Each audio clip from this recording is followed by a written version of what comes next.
Assalamualaikum. Ya, mudah-mudi banyak yang terobsesi dengan pertanyaan ini. Guru-guru fasting kan gembar-gembor itu ya. Tentang khasiatnya fasting. Bisa nggak sih kita itu senantiasa sehat, tapi tanpa fasting? Ya, jawabnya ya jelas nggak bisa sih. Kalau tanpa fasting sama sekali, ini berita buruknya yang pertama. Kalau begitu, ada berita baik di balik itu. Yaitu, fasting yang untuk sehat itu nggak mesti ribet, bisa juga seamless, nggak terlalu kerasa, nggak memberatkan. Sebenarnya ya, yang pada nanya itu bukannya beneran ogah fasting kan ya, tapi ogah sama yang berat-berat, ogah sama yang ribet. Kalau yang sifatnya seamless, nggak kerasa, nggak berat, mestinya ya kenapa enggak. Tapi ada berita buruk berikutnya. Kalau beneran pengen sehat secara sejati, ya mesti ada tambahan lagi disiplin-disiplinnya. Karena ya itu udah bagian dari esensinya kehidupan, gimana lagi. Jadi, kalau selain ogah fasting, hidupnya juga mau seenak-enaknya, sengawur-ngawurnya, ujungnya itu bisa kecemplung sumur. Saya kira ini semua udah pada tahu lah ya. Jadi, kalau yang fasting seamless aja tetap ogah, untuk disiplin juga ogah, silahkan aja move on, good luck. Tapi, kalau beneran pengen sehat, ogah yang berat, tapi kalau yang ringan-ringan tipis-tipis itu mau, yolah, kita lanjutkan obrolannya. Ada beberapa lagu penting nih, yang lagi dan lagi, selalu dan selalu, itu diobrolin oleh para pakar kesehatan jangka panjang. Di dalamnya itu terkandung fasting, tapi bisa kerasa seamless, nggak kerasa berat. Kita bisa lihat tuh, banyak orang yang terus sehat sampai umur 70, bahkan 80 tahun lebih, dengan tanpa intermittent fasting. Di Indonesia banyak, di area blue zone itu lebih banyak lagi. Beneran. Mereka yang di blue zone itu bukannya orang-orang yang rajin intermittent fasting kayak yang digembar-gemborkan para guru fasting. Jadi, ini tuh bukan ecek-ecek, tapi kalau dipraktekin secara serius, insya Allah bukti nyatanya banyak, saksi hidupnya juga enggak kehitung. Yaudah, kita tinjau kiat-kiat sehatnya itu apa saja. Pertama-tama benar, optimalkan tidur. Tidur ini nggak memberatkan, malah PW kan ya. Dan jelas banget, pas tidur kita itu nggak sekedar water fasting, kita itu dry fasting secara total fasting. Nggak semua, ding. Ada juga mungkin yang tidur itu sambil ngemut permen, atau tidurnya sambil diinfus gitu. Kalau lagi darurat, kalau lagi sakit, apa boleh buat. Tapi kalau sehat kayak gitu, ngawur, ya kan. Dimanapun juga, orang tidur sehari-hari, itu biasanya kan nggak instan ya. Dia perlu ancang-ancang. Pas bangun juga sama. Untuk loading, ngumpulin balik nyawa kita itu perlu waktu. Ada sih yang begitu bangun langsung leblep, nyamber burger atau donat sepiring, tapi makhluk-makhluk ajaib seperti itu biasanya nggak nonton video kita. Nah, sudah jadi konsensus sejumlah ahli. Healing yang optimal itu perlu durasi yang cukup panjang. Minimal banget itu 8 jam per hari. Ada juga yang nyebutnya 10 jam, ada yang bilang 12 jam atau lebih. Jadi, tidurnya 6 jam sekalipun atau kurang dikit, disiplinlah untuk mengusahakan alokasi mingkemnya itu nggak kasup makanan 8 jam minimal secara rata-ratanya, yaitu untuk kaum mendang-mending.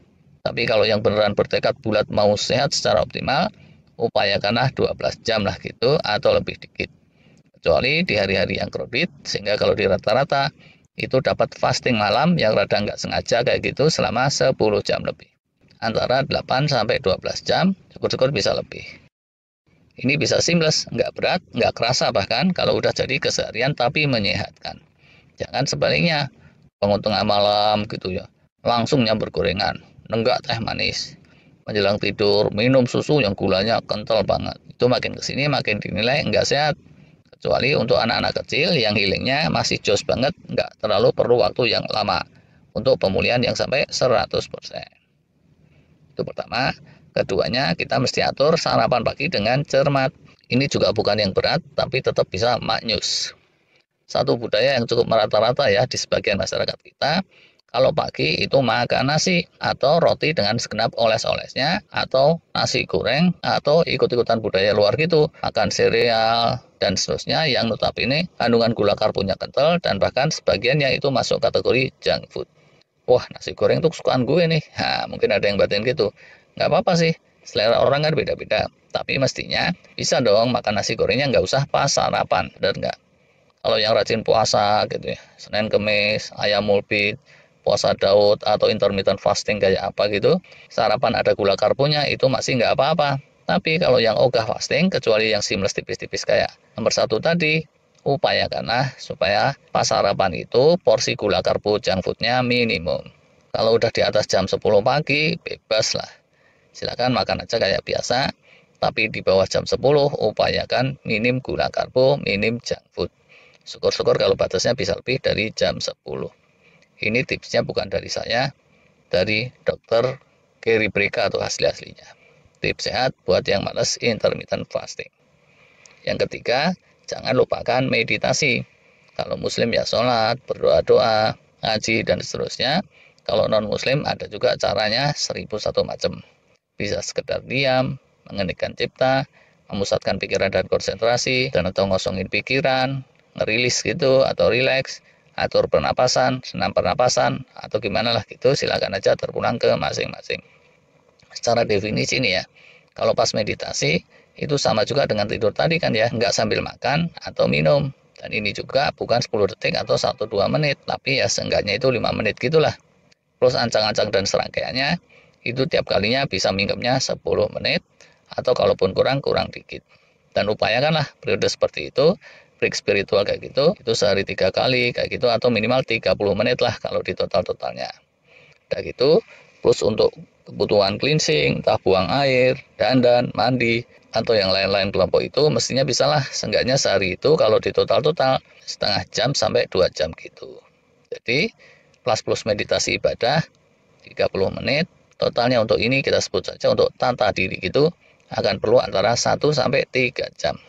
Bisa aja sih orang sambil buang air atau dandan itu ngemut permen atau ngeremus kacang sukro gitu, tapi itu tuh rugi sendiri, karena malah jadi kehilangan momen seamless fastingnya. Nah, selain seamlessly kita fasting di momen-momen ini, kita juga mensinkronkan diri dengan semesta. Salah satu ahlinya yang cukup terkenal di sosmed, Dr. Sachin Panda tuh namanya, yang sering gembar-gembor, kalau kita mau sehat jangka panjang, kita mesti senantiasa klik dengan semesta dan jauh dari kondisi yang melengsih atau disebut circadian mismatch. Yang keempat, serangkai dengan yang tadi itu juga, kita mesti exercise dan atau kerja, yaitu yang intens mestinya sehari minimal 3 jam lah gitu idealnya, atau kalau kau mending banget, itu jangan sampai kurang dari 1 jam. Yang intens, yang tanpa makan minum, tanpa ngemil. Dapat seamless fasting lagi kan, tuh jadinya antara 1 sampai 3 jam, syukur-syukur lebih. Idealnya lagi itu kerja dan atau olahraganya di udara terbuka, sehingga terpapar alam bebas, sinar matahari, angin, atmosfer bumi, dan seterusnya. Karena ya alaminya manusia itu kayak gitu, nggak seperti orang-orang atau jangkrik yang sepanjang siang bisa nyebut ngerong di dalam gua atau di dalam tanah. Nah, itu semua tadi kalau digabungkan jadinya kita dapat seamless fasting yang rentangnya antara 10 sampai dengan 18 jam, dengan bagian yang rentangnya panjang, yaitu yang nomor 1 tadi, antara 8 sampai dengan 12 jam. Mingkem, nggak kasup makanan, atau bisa lebih panjang lagi, nggak kasup gula karbo junk foodnya, kalau disiplin sarapan yang nomor 2 tadi dijalankan.